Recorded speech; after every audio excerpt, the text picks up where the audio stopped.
Ohayo minasan, kali ini kita akan melanjutkan pembahasan novel ringan Gimai Seikatsu, volume pertama, chapter 2. Di chapter sebelumnya, kita sudah melihat bagaimana Yuta bertemu keluarga Ayase di rumahnya, dan munculnya senpai cantik yang bergelar Yamato Nadeshiko. Kali ini, kita akan melihat bagaimana Yuta dan Saki menjalani kehidupan baru mereka. Jadi, langsung saja kita masuk ke ceritanya. Demi menghindari gosip, Yuta dan Saki memutuskan untuk berangkat sekolah di jam berbeda. Hal itu juga disadari oleh kedua orang tua mereka. Taichi dan Akiko tidak langsung mengganti nama keluarga mereka. Yuta bercerita sedikit mengenai masa kecilnya. Dia dipaksa belajar dan disuruh pergi ke tempat les oleh ibu kandungnya agar ketika dewasa ia memiliki pengaruh yang lebih besar dari ayahnya. Namun, hal itu justru membuatnya hancur dan mengalami gangguan komunikasi. Berpikir untuk tidak menyia-nyiakan ilmu yang dia miliki, Yuta memutuskan masuk ke SMA bergengsi Suisei. Menurutnya, sekolah itu memiliki aturan di mana siswa diizinkan bekerja paruh waktu selama dia mendapat nilai yang bagus atau memiliki prestasi yang baik di klubnya. Yuta bekerja paruh waktu supaya ayahnya tidak khawatir dengannya. Di kelas, Yuta bertemu dengan teman baiknya yaitu Tomokazu Maru. Dia adalah anggota klub bisbol yang bertugas sebagai catcher dan memiliki badan yang proporsional. Maru bertanya bagaimana kehidupan baru Yuta. Dia tahu karena Yuta sendirilah yang memberitahunya. Namun, Maru hanya mengetahui adik baru Yuta adalah gadis kecil. Hal ini didasari karena Yuta dulu hanya mengetahui adik barunya masih SD, rupanya tidak. Yuta tidak memberitahukan fakta yang sebenarnya sebab dia sudah berjanji dengan Saki. Yuta juga mendefinisikan imotonya itu sebagai seorang wanita dan kesulitan untuk menjaga jarak dengannya. Maru malah mengartikan definisi wanita itu sebagai seorang gadis gyaru SD. Agar tidak terjadi kesalahpahaman yang lebih rumit, akhirnya Yuta memutuskan untuk mengganti topik. Topik kini beralih ke seorang perempuan yang bernama Ayase Saki. Maru menyarankan Yuta sebaiknya tidak mencoba untuk mendekati Saki karena banyak gosip mengenai dirinya. Yuta mencoba memanfaatkan jaringan informasi klub baseball yang luas untuk mencari tahu rumor tentang Ayase Saki. Maru mendengar gosip itu dari temannya yang cerita hal tersebut. Temannya itu pernah mencoba menembaknya, tapi Saki mengatakan, "Aku ini orang yang persis yang dirumorkan.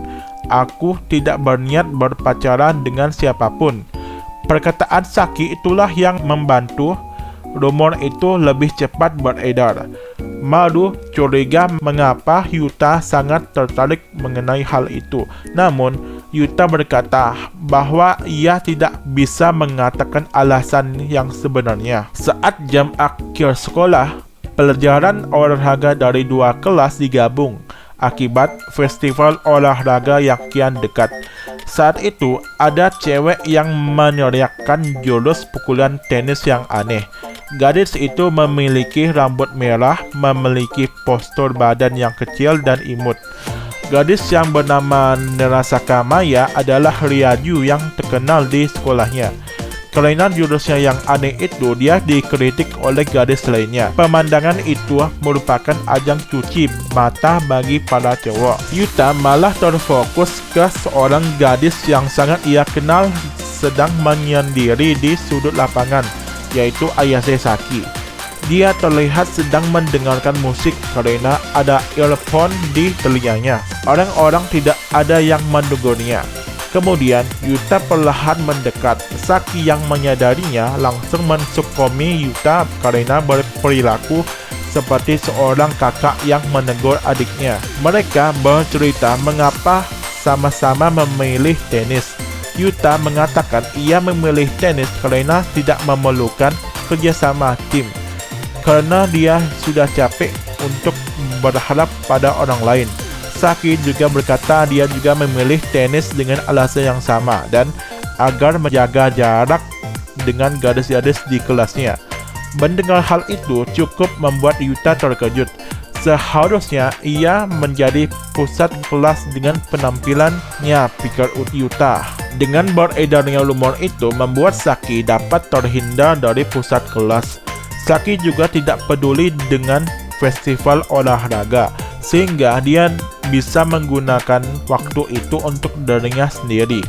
Ketika Yuta menyebutkan musik, Saki terlihat tersipu, sepertinya ada yang ia sembunyikan. Tapi Yuta memilih untuk tidak menggali lebih dalam. Saat tiba di rumah, Yuta bertemu dengan Akiko yang akan pergi bekerja.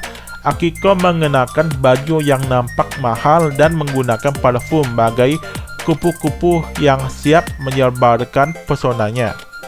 Akiko juga memberitahunya dia telah menyiapkan makan malam.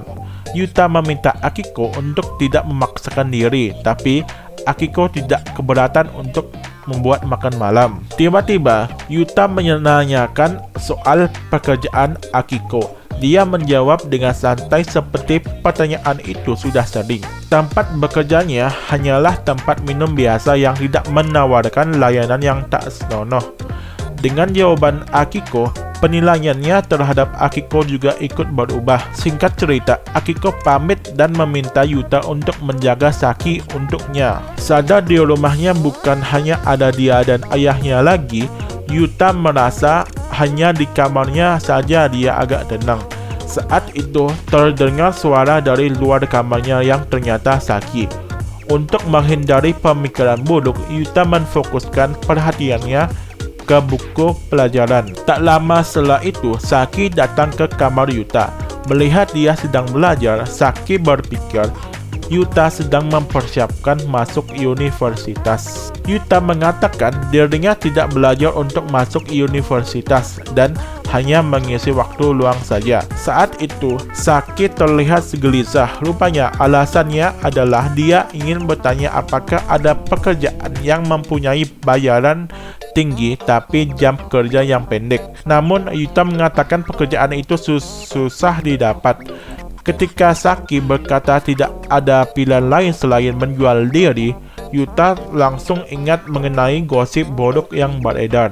Yuta yang dibayangi gosip itu langsung mencoba menasihati Saki agar lebih menyayangi tubuhnya. Saki merasa dirinya telah menjaga tubuhnya dengan baik dan ada banyak orang yang telah melakukannya juga.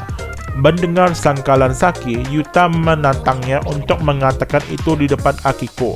Tapi menurutnya, Akiko akan memujinya. Selain itu, Taichi juga senang ketika Yuta melakukan hal yang sama. Pernyataan Saki malah membuat Yuta semakin cemas. Jika dia melakukan itu, ayah mereka akan sedih, tambah Yuta. Perkataan terakhir Saki membuatnya berpikir kapan dia juga melakukannya. Menurut Saki, dia baru kemarin melakukannya itu bekerja paruh waktu.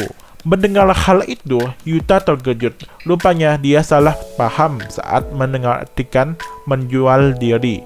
Yang dia kira itu adalah pekerjaan kotor. Pembicaraan mereka berpindah ke meja makan sambil menyantap makan malam yang telah disiapkan Akiko untuk mereka. Saki berkata, salahnya juga karena terlalu memanfaatkan rumor itu untuk menghindari orang jahat. Saki memberi alasan mengapa ia memakai gaya seperti itu. Dia sengaja memakainya sebagai persenjataan saat berada di luar. Topik pembicaraan kemudian berubah ke pekerjaan Akiko. Saki bertanya apakah Yuta memiliki pikiran aneh mengenai ibunya yang hanya lulusan SMA, memiliki wajah cantik dan bekerja pada malam hari. Namun, seperti kebiasaan karakter MC yang tak peka, Yuta menjawabnya dengan jawaban yang terbilang polos. Saki menjelaskan dengan 3 faktor yang ia sebutkan, ibunya adalah orang yang bodoh yang menggunakan tubuhnya untuk mencari uang. Ternyata begitulah tanggapan yang sering dilontarkan kepada Akiko. Yuta mengatakan itu hanyalah omong kosong karena sejatinya jati diri seseorang tidak bisa dinilai hanya dengan penampilan luarnya saja. Hal itu membuat pipi Saki sedikit memerah. Saki berkata, jika kamu memiliki otak yang pintar tapi punya penampilan yang menarik, maka kau akan disebut wanita berpendidikan tapi menyeramkan. Jika kau tidak pintar tapi memiliki penampilan yang menarik, maka kau akan disebut wanita yang menggunakan tubuh untuk menggapai sesuatu. Dan jika kau tak memiliki pasangan, maka kau juga akan diejek. Yuta juga mengatakan hal itu juga dialami oleh laki-laki. Ketika sedang mengejar cewek, kau akan dikatakan menjijikkan dan dikatakan sebagai pelecehan. Dan kalau berhenti mengejarnya, kau juga akan diejek karena masih perjaka. Saki berpenampilan menonjol karena alasannya itu sebagai persenjataan. Yuta merasa prinsip mereka terbalik, di mana Yuta tak suka hidupnya diejek sedangkan Saki merasa sebaliknya. Tetapi Yuta merasakan bahaya mengenai prinsip Saki yang tak sesuai dengan umurnya. Dia berpikir mungkin alasannya berkaitan dengan ayah kandung Saki, tapi Yuta enggan untuk mencari tahu.